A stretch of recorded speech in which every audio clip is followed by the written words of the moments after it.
cristianos deben recordar que el Señor os ha colocado en una posición en la que debéis sostener y promover el liderazgo de vuestros maridos.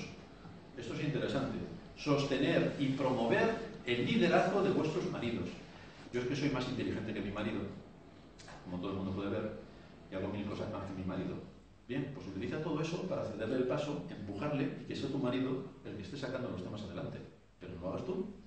Empújale, dale la oportunidad, aplícale, pon los medios para que eso ocurra. Pero no vayas tú por delante haciendo lo que tu marido debería hacer y no lo hace, porque como lo estás haciendo tú, al final el marido se aburre. Déjale paso a tu marido para que él lo haga. Empuja a tu marido. Influye en tu marido. Y que tu marido sea el que tome todas las decisiones que hay que tomar y que actúe coherentemente en las cosas en las que tiene que actuar.